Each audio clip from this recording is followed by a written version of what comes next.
பேச்சாளராக நமது ஐயா திரு கன்னியப்பன் அவர்களை அழைக்கின்றோம்.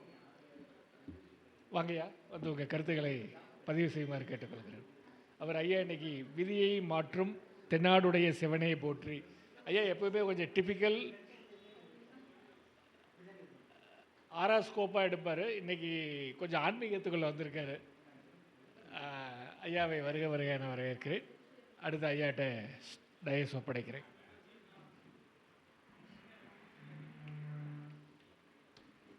பெற்றதாயும் பிறந்த பொன்னாடும் நற்றவானினும் நன்னி சிறந்தனவே.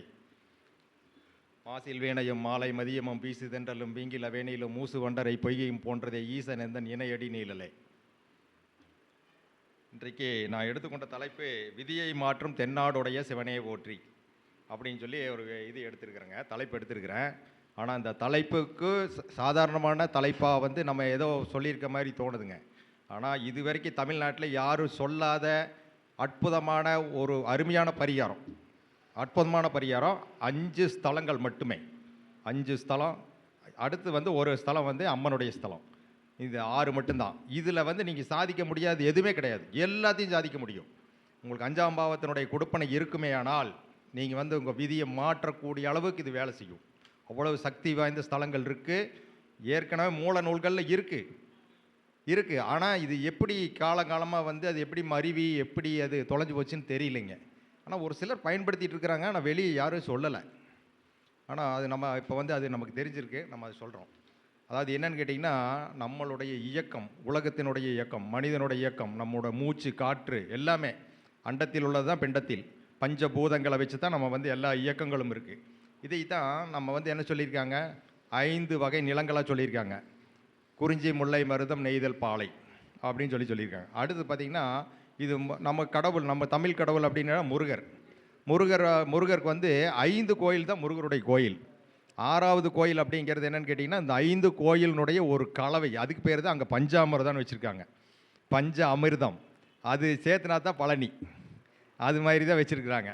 இது மாதிரி பார்க்கும்போது நம்மளுக்கு என்னென்னா, அதே மாதிரி நமக்கு வந்து என்னென்னா 5 அப்படிங்கிறது தான் இதில் இருக்கிறதே.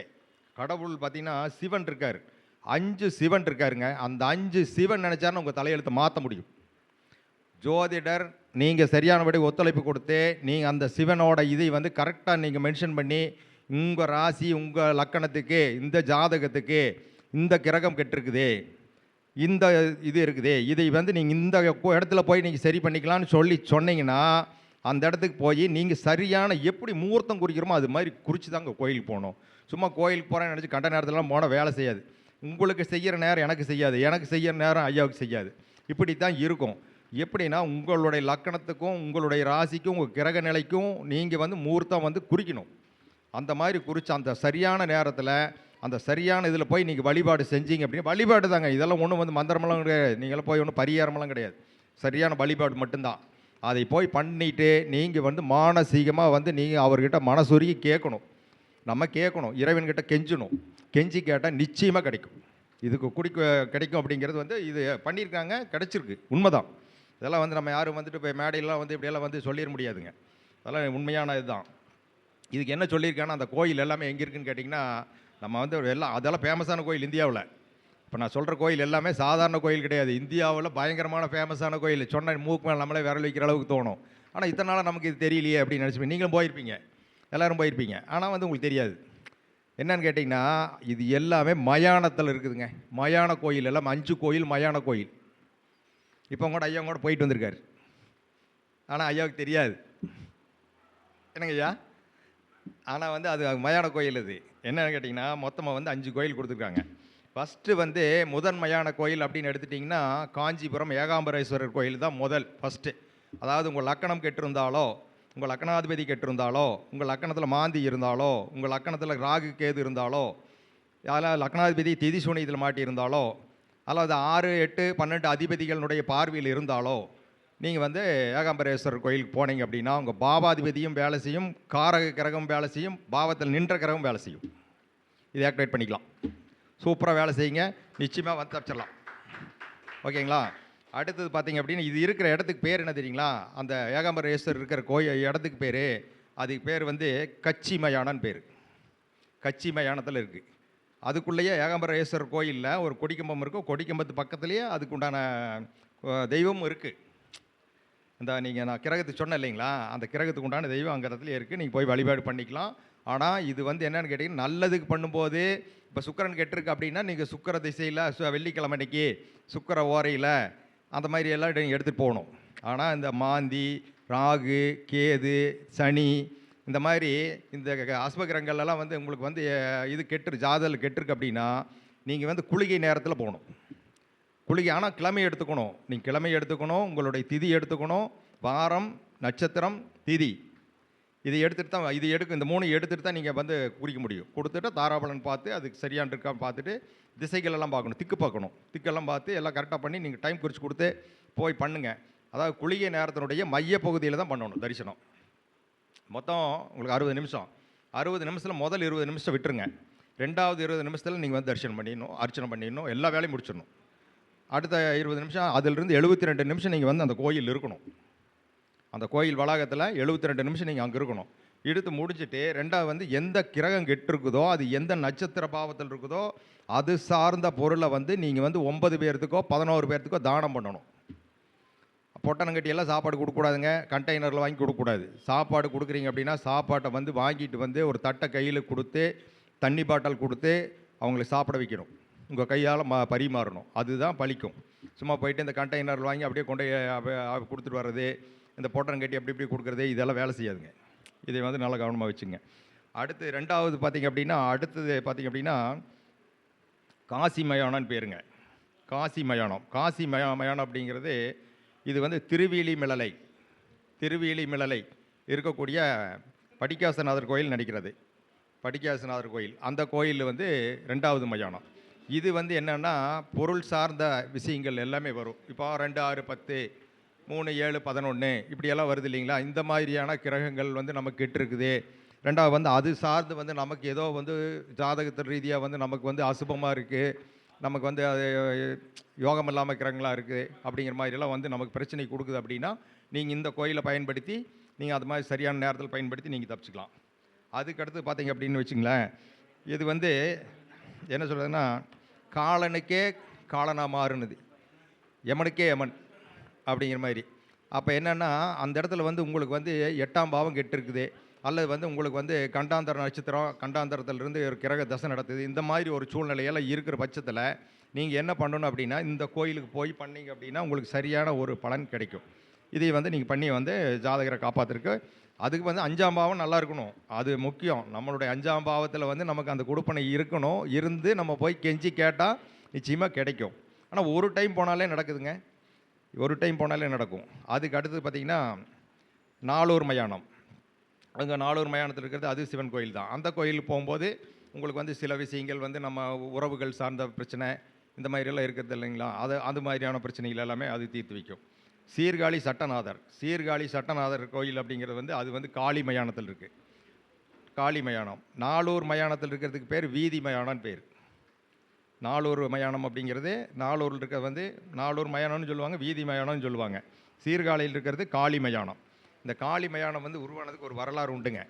என்னன்னு கேட்டிங்கன்னா ஒரு அசுரன் அழிக்கிறதுக்காக வந்து காளியை வந்து இது பண்ணுவாங்க. அப்போ வந்து அந்த அம்மா போய் அசுரனை அழிக்கிறதுக்கு இந்த அம்மா ரொம்ப உக்ர ரூபம் எடுத்து அவனை வந்து தோஷம் பண்ணிடும். பண்ணதுக்கப்புறம் இந்த அம்மாவோட டென்ஷன் இறக்க முடியல. இந்த மாதிரி ஒரு பெரிய சூழ்நிலை ஏற்பட்டு போயிடும். அப்போ என்ன பண்ணுவாருன்னா இவர் வந்து சிவன் வந்து ரொம்ப ஆக்ரோஷமாகிடுவார். ஆக்ரோஷமாகி இவர் வந்து ருத்ரதாண்டம் ஆடுவார். 5 ஸ்தலத்திலே ஆடுவார். ஆடி அப்போ வந்து அந்த அம்மாவனுடைய ஆக்ரோஷத்தை குறைச்ச இடம்தான் அந்த சீர்காழி சட்டநாதர் கோயில் கட்டியிருக்கிற இடம். இது மாதிரி இந்த மயானங்கள் போகும்போது நிச்சயமாக வந்து உங்களுக்கு இந்த கிரகங்கள் சம்மந்தப்பட்ட பிரச்சனைகள் தீர்க்க முடியும். இது வந்து என்னன்னு கேட்டிங்கன்னா இதில் ஒரு பியூட்டி என்னன்னு கேட்டிங்கன்னா சிவன் வந்து வாக்கு கொடுத்துருக்காராம். என்னை வந்து அதாவது என்ன சொல்கிறாரு, அழகுடன் வந்து என்னை கேட்டால் நான் வந்து யாருக்கும் மறுக்கவும் மாட்டேன், தடை செய்யவும் மாட்டேன், தாமதப்படுத்தவும் மாட்டேன்னு சொல்கிறாரு. என்ன சொல்கிறாரு, தடுக்கவும் மாட்டேன், கொடுக்காமல் இருக்கவும் மாட்டேன், தாமதப்படுத்தவும் மாட்டேன், கேட்டால் அப்போவே ஸ்பாட்டில் அப்படிங்கிறார். அப்படின்னு சொல்லி அவர் சொல்லியிருக்கார். இந்த 5 இடம் இதுக்கு பேர் பஞ்ச மயானங்கள்னு பேர். பஞ்ச மயான ஸ்தலங்கள் அப்படின்னு பேர். நீங்கள் வேறு எதுவும் பண்ண வேண்டியதில்லை. இங்கே கோயிலுக்கு போனால் சூப்பராக வந்து வேலை செய்யும். இதெல்லாம் விட இன்னொரு இது, நம்ம ஒரு கிரகம் 2 கிரகம் இப்படி இருக்குன்னு வச்சுங்களேன், மொத்தமாகவே ஜாதகமே சரியில்லைங்க. லக்கணம் போச்சு, லக்கணாதிபதியும் போச்சு, ராசி அதிபதி சந்திரனும் போயிட்டார், சூரியனும் கெட்டு போயிட்டார், 5ஆம் அதிபதியும் போச்சு, 9ம் போச்சு. என்ன தான் பண்ணுறது இந்த ஜாதகத்தை வச்சுட்டு? இப்படிப்பட்ட ஜாதகங்கள் எல்லாம் இருந்து அடுத்தடுத்து வரக்கூடிய தசா புத்திகள் எல்லாமே நம்மளுக்கு வந்து ஃபேவராக இல்லாமல் வர்றதுன்னு வச்சுங்களேன். அந்த மாதிரி இருந்து அப்படின்னா இதுக்கு வந்து ஒரே ஒரு தீர்வு இருக்குங்க. இதுக்கு வந்து ஒரே ஒரு கோயில் இருக்குது, ஒரே ஒரு அம்பாள் தான். ஆனால் இதெல்லாம் நடைமுறையில் இருந்திருக்கு. ஆனால் இன்றைக்கி வந்து அதையெல்லாம் வந்து காலி பண்ணிட்டாங்க. யாருக்குமே தெரியாத அளவுக்கு ஒன்றுமே தெரியல. நம்மளாம் பார்த்துருக்குறோம், கண் முன்னாடி இருந்திருக்கு, தெரியாது, யாருக்கும் தெரியாது. பார்த்துருப்பாங்க, நான்லாம் பார்த்துருக்கேன். இதுக்கு என்ன சொல்லியிருக்காங்கன்னா ஜேஷ்டா தேவின்னு சொல்கிறாங்க. ஜேஷ்டா தேவின்னு சொல்கிறாங்க. ஆனால் ஜேஷ்டா தேவிக்கு நம்ம என்ன சொல்கிறோம், தவ்வைன்னு பேர். நம்ம ஊரில் எல்லாத்துமே ஊர் ஓரத்தில் வந்து அந்த எல்லைக்கல் மாதிரி ஒன்று இருக்கும், பட்டை ஒரு கல் இருக்கும். அந்த கல்லில் பார்த்திங்கன்னா ஒரு சிலை இருக்கும், அப்படியே வெடிச்சு வச்சுருப்பாங்க. அந்த சிலையில் லெஃப்ட் சைடில் ஒரு குழந்தை மாதிரி ஒன்று இருக்கும், ரைட் சைடில் ஒரு குழந்தை மாதிரி இருக்கும். இது மாதிரி இருக்கும், நிறைய கிராமத்தில் இருக்குது. இப்போ பார்க்கலாம், இந்த ஏரியாவிலலாம் இருக்குங்க, இங்கெல்லாம் இருக்குது, பார்க்கலாம். ஆனால் அது என்ன தெரியுங்களா, அந்த இதில் இருக்கிறது ஜேஷ்டா தேவி. ஜேஷ்டா தேவி யார் தெரியுங்களா? 3 தேவிகள் இருக்காங்கல்ல, சரஸ்வதி, லட்சுமி இருக்காங்களா, அவங்களோட இவங்க மூத்த தேவி அக்கா தான், இவங்க சகோதரி தான். இவங்க வந்து ரொம்ப பவர்ஃபுல். அதனால் வந்து இவங்களுக்கு வந்து அந்த காலத்தில் தவ்வைன்னு சொல்லியிருக்காங்க. ஆனால் இவங்க என்ன, ஜேஷ்டா தேவி வந்து என்னன்னா எல்லாத்துக்கும் தெரியாத விஷயம், ஜேஷ்டா தேவி மட்டும்தான் நம்ம வீட்டுக்கு டெய்லி வருவாங்க. ஜேஷ்டா தேவி டெய்லி நம்ம வீட்டுக்கு வருவாங்க. சோடச வேலைன்னு ஒரு வேலை இருக்குது தெரியுங்களா? சோடச வேலைன்னு ஒன்று இருக்குது. நைட்டு 11 மணி 58 நிமிஷத்துலேருந்து 12 மணி 1 நிமிஷத்துக்குள்ளே வருவாங்க. எல்லா வீட்டுக்கும் வந்துடுவாங்க. அவங்க உலகத்தில் இருக்கிற அத்தனை வீட்டுக்கும் வந்துடுவாங்க. வந்து உங்கள் வீட்டை பார்ப்பாங்களாம், இவங்க என்ன பண்ணுறாங்க, எப்படி இருக்கிறாங்க, என்ன சூழ்நிலைன்னு எல்லாம் பார்த்துட்டு போகும். அதனால தான் சொல்கிறாங்க, வீட்டை சுத்தமாக வச்சுங்க, நைட்டு சாப்பிட்டு தட்டை கழுவி வச்சு போட்டு பாத்திரமெல்லாம் கழுவி வச்சுட்டு படுங்க, அசிங்கமாக போட்டுட்டு படுக்காதீங்கன்னு சொல்கிறது என்ன காரணம்னு கேட்டால் இதுதான் காரணம். ஆனால் இதை வந்து நம்ம வழிபாடு பண்ணிகிட்ருக்கோம். எப்போ பண்ணுறோம் தெரியுங்களா? ஒரே ஒரு நாள் மட்டும் பண்ணுறோம். நம்ம போகி பண்டிகை அன்னைக்கு நம்ம வந்து சங்கராந்தி கும்பிடுவோம், சங்கராந்தி பண்ணுவோம். சங்கராந்திக்கு வந்து என்ன பண்ணுவோம், 5 பொரியல் பண்ணுவாங்க, 5 வகையான காய் பண்ணுவாங்க, 7 வகையாக 9 வகையாக காய் பண்ணி அதுக்கெல்லாம் வந்து குழம்பெல்லாம் வச்சுட்டு அதெல்லாம் பக்குவமாக எடுத்து எச்சப்படாமல் எடுத்து நம்ம வீட்டில் இருக்கிற அந்த பூஜை அறையில் வச்சுருவாங்க. வச்சுட்டு அதை வந்து அதுக்கப்புறம் தான் நம்ம எல்லாம் சாப்பிடுவாங்க. இது வந்து சங்கராந்திக்கு படைக்கிறாங்க. ஆனால் அந்த அம்மா வந்து ஒரு நாள் மட்டும் உங்கள் வீட்டில் சாப்பிடும், எல்லா வீட்லேயும் சாப்பிடுவோம் அந்த அம்மா. அந்த நாள் தான் சங்கராந்தி தேவஸ்தானத்துக்கு வரும். அதை தான் வந்து எல்லாம் சொல்கிறோம், நம்ம சொல்லியிருக்கிறோம். அந்த அம்மா வந்து அந்த கொடை பிடிச்சிட்டு வருது, இந்த வாகனத்தில் வருது, அந்த வாகனத்தில் வருதுன்னு சொல்கிறோம், நம்ம பஞ்சாயத்தில் போட்டிருப்பாங்க. ஆனால் இது என்னென்னா அந்த அம்மா தான். ஜேஷ்டா நேரங்கிறது இருக்குது. ஜேஷ்டா நேரத்தை நீங்கள் பிடிச்சிங்கன்னா உங்கள் வாழ்க்கையில் கேட்டது கிடைக்குங்க. ஜேஷ்டா நேரத்தை பிடிச்சி ஜெயித்தவங்கெல்லாம் நிறைய பேர் இருக்காங்க. திருப்பூரில் நிறைய பேர் இருக்காங்க. கரெக்டாக வந்து 11 மணிக்கு மேலே தான் தூங்குவாங்க. அவங்கெல்லாம் 11 மணி 58 நிமிஷத்தை அவங்க வந்து பார்த்துட்டு அதுக்கப்புறம் போய் நெத்தியில் திருநீர் பூசிட்டு படுத்துருவாங்க. அப்புறம் தான் படுப்பாங்க. 6 மணி நேரம் 5 மணி நேரம் தூங்குறவங்களாம் இருக்காங்க. 6 மணி நேரம் தான் நான் தூங்குறேங்க அப்படின்ற ஏங்க அரசியல்வாதிகள் இருக்காங்க, அரசியல்வாதிகள் நிறைய இருக்கிறாங்க, மத்தியிலே இருக்கிறாங்க, இன்றைக்கி மாநிலத்தில் இருக்காங்க. அவங்கெல்லாம் பார்த்தீங்கன்னா ஒரு 5 மணி நேரம் 6 மணி நேரம் தான் தூங்குறாங்க. அவங்கெல்லாம் இதையெல்லாம் ஃபாலோ பண்ணுறாங்க, ஜெயிச்சிடுறாங்க, வாழ்க்கையில் ஜெயிச்சிருவாங்க. அதெல்லாம் இந்த மாதிரியான ஒரு இதையெல்லாம் கொடுக்கக்கூடிய வந்து அவ்வளோ சக்தி வாய்ந்த கோயிலுங்க. அந்த கோயில் எங்கே இருக்குதுன்னு கேட்டிங்கன்னா, நீங்கள் வந்து இந்த காஞ்சிபுரத்துலேருந்து ஒரு 18 கிலோமீட்டர்லேயே என்னமோ இருக்குது, பெருநகரம்னு ஒரு ஊர் இருக்குது. அந்த ஊரில் வந்து அந்த அம்மா கோயில் இருக்குது, ஜேஷ்டா தேவி கோயில் இருக்குது. நீங்கள் அங்கே போய் வழிபாடு செஞ்சீங்க அப்படின்னா அது வந்து குளிகை நேரத்தில் தான் பண்ணுங்க. இந்த கெட்ட விஷயங்களை போக்குறதுக்கு குளிகை நேரத்தை எடுத்துக்கணும். நல்ல விஷயங்களை பண்ணுறதுக்கு உங்கள் ஜாதகத்தில் உங்களுக்கு யார் யோகாதிபதியாக இருக்காங்களோ, எந்த கிரகம் உங்களுக்கு வந்து ஃபேவராக இருக்குதோ, 1, 5, 9 கிரகங்கள் எது இருக்குதோ, 11ஆம் அதிபதி யாராக இருக்கிறாங்களோ, இந்த மாதிரியான கிரகங்கள் எடுத்து நீங்கள் வந்து அதனுடைய இதில் போய் பண்ணணும். ஆனால் கெட்டதுக்கு எல்லாமே குளிகை நேரத்தில் தான் பண்ணணும். குளிகை நேரத்தினுடைய மைய பகுதியில் பண்ணணும். இது பண்ணும்போது இது வந்து நமக்கு வந்து சக்ஸஸ் ஆகும்.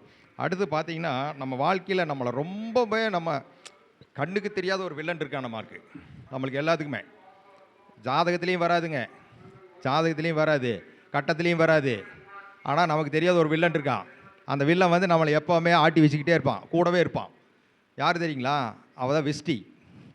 இந்த விஷ்டி யார் தெரியுங்களா? ஜேஷ்டா தேவியோட பொண்ணு. ஜேஷ்டா தேவியோட பையன் தான் வந்து குளிகன், ஜேஷ்டா தேவி தான் தாய். ஆனால் இவங்க 2 பேர்கிட்ட வந்து குளிகன் வந்து இந்த மாதிரி பண்ணிகிட்டு இருப்பார். ஆனால் அந்த வில்லி இருக்க பாருங்க, விஷ்டி, விஷ்டி நம்ம கூடவே எல்லாத்தையும் பண்ணுவான். எதை சொன்னீங்களா தட்டி விட்ருவான். கையில் எடுத்தையும் தட்டி விட்ருவான். நடந்தீங்கன்னா கமுத்தி விட்ருவான். ஒரு காரியம் தொடங்குனீங்கன்னா கெடுத்து விட்ருவான். அவள் தான் வந்து உலக அழகி. மகாலட்சுமியை விட 1000 மடங்கு அழகானவளாம். மகாலட்சுமி விட 1000 மடங்கு அழகானவளாம். அப்படியே தக தக தக நெருப்பு மாதிரி இருப்பாளாம். அவ்வளோ அழகாக லட்சணமாக இருப்பாளாம் விஷ்டி. ஆனால் அந்த விஷ்டிக்கு என்ன வேலைன்னா எல்லாத்தையும் கெடுக்கிறது தான் வேலை. அதனால தான் அந்த விஷ்டிக்கு ஒரு மருந்து இருக்குது நம்மக்கிட்ட. அந்த மருந்து வச்சுக்கிட்டீங்கன்னு வச்சிங்களேன், விஷ்டி உங்கள் பக்கத்துலேயும் கூட ஓடி வராது. தள்ளி போய் 7 அடி தூரம் தள்ளி போகும் விஷ்டி. பக்கத்துலேயே உங்களுக்கு நெருங்காது. ஆனால் இதையெல்லாம் நம்ம முன்னோர்களெல்லாம் பயன்படுத்திட்டு தான் இருந்தாங்க. நம்மளாம் விட்டுட்டோம். கல்யாணம் பண்ணினீங்கனாலும் வெத்தலை பாக்கு வேணும், சரிங்களா? காது குத்துனீங்கனாலும் வெத்தலை பாக்கு வேணும். கோயிலுக்கு போனாலும் வெத்தலை பாக்கு வேணும். குழந்தைக்கு பேர் வச்சாலும் வேணும். நிச்சயதார்த்தம் பண்ணாலும் வேணும். எல்லாம் பண்ணி மண்டை போட்டுட்டு நம்ம காட்டுக்கு போகும்போதும் வேணும். இது தாங்க பரிகாரம். வெத்தலை பாக்குக்கு மட்டும்தான் விஷ்டி கட்டுப்படுவான். அதனால தான் நம்ம முன்னோர்கள் எல்லாம் வந்து வெத்தலை பாக்கு வந்து ஆணானாலும் பெண்ணானாலும் சுருக்கு பை வச்சு பெண்கள் எல்லாம் வந்து மடியில் சொருக்கிட்டாங்க. ஆண்கள் வெத்தலை பொட்டி வச்சுக்கிட்டாங்க. எப்போ பார்த்தாலும் எல்லாம் வெத்தலை போட்டுக்கிட்டு இருந்தாங்க. இப்படியெல்லாம் இருக்கும்போது தான் விஷ்டி வந்து அவங்களையெல்லாம் ஒன்றும் பாதிக்கலை. இன்றைக்கி நம்மளை வந்து ஏன் பாதிக்குது அப்படின்னு கேட்டிங்கன்னா இந்த விஷ்டி. ஆனால் கரணத்தில் வந்து நம்ம கொடுத்துருக்காங்க. 10 கரணத்தினுடைய கடைசி சில நிமிடங்கள் மட்டும் தான் வந்து விஷ்டி. விஷ்டிக்கெல்லாம் பெரிய இதெல்லாம் கொடுக்கறதில்ல. சின்ன பாட்டு தான் கொடுத்துருக்காங்க. ரொம்ப கொடுத்தா ஆடுற ஆட்டத்துக்கு தாங்க மாட்டாங்க. அதனால் வந்து கொஞ்சம் கொடுத்துருக்காங்க. ஆனால் அந்த விஷ்டி வந்து உங்களுக்கு எல்லா 10 கரணத்தினுடைய கடைசியில் எல்லா நாளும் வருதா, எல்லா 10 கரணத்துலேயும் வருதான்னா இல்லைங்க. அது வந்து ஒரு மாதம் வரும், ஒரு மாதம் வராமல் போயிடும், சில மாதங்கள் வரும். இப்படி தான் வரும் விஷ்டி. அதனால் இந்த விஷ்டி வந்து நம்ம சரி பண்ணணுன்னா இந்த வெத்தலை பாக்கு அல்லது வந்து இந்த தவை வழிபடுறது, ஜேஷ்டா தேவி வழிபடுறது. அவங்க அம்மாகிட்ட போய் கம்ப்ளைண்ட் பண்ணால் அவங்க கம்ப்ளைண்ட்டுக்குவல்ல. உங்கள் பொண்ணு இப்படி பண்ணுதுன்னு சொன்னீங்கன்னா கேட்பாங்களே, கேட்க மாட்டாங்களா? உங்கள் பையன் இப்படி பண்ணுறான்னு சொன்னால் அந்த அம்மாட்ட சொன்னால் அந்த அம்மா கேட்குமா கேட்காதா? இது தாங்க வித்தை. இதை பிடிச்சிட்டிங்க அப்படின்னா உங்கள் வாழ்க்கையிலே நிச்சயமாக ஜெயிக்கலாம். இது எல்லோரும் பயன்படுத்தணும் அப்படிங்கிறதுக்காக, பொது வழியில் எல்லாத்துக்கும் கொண்டு வரணும், எல்லோரும் இதை பயன்படுத்தி நல்லா இருக்கணுங்கிறதுக்காக இந்த விஷயத்தை நம்ம முன்னிலைப்படுத்தியிருக்கேன். இதுவரை என்னோடய பேச்சை கேட்ட அனைவருக்கும் நன்றி. லலிதாம்பிகை ஜோதிட நிலையத்தினுடைய சகோதரிகள் இருவருக்கும் நன்றியை கூறி விடைபெறுகிறேன். நன்றி, வணக்கம். எனது பெயர் பொறியாளர் கன்னியப்பன். 9443747665 திருப்பூர். மிக்க நன்றிங்கய்யா. ஜேஷ்டா தேவியை பற்றி ஒரு சிறப்பான விளக்கங்கள் அருமையாக இருந்துச்சு. இப்போ இன்றைக்கி வந்தவங்க எல்லாருமே அவங்களுடைய அனுபவ கருத்துக்கள் அதிகமாகவே பேசியிருக்காங்க. ஐயா அவர்கள் இன்னும் அரை மணி நேரம் பேசுவார். இன்றைக்கி வேலை நிமித்தமாக கொஞ்சம் ஷார்ட்டாக முடிச்சிட்டாரு. நன்றிங்கய்யா. ஐயா அவர்களுக்கு திருப்பூர் சகோதரிகள் சார்பாக மரியாதை செலுத்தப்படுகிறது.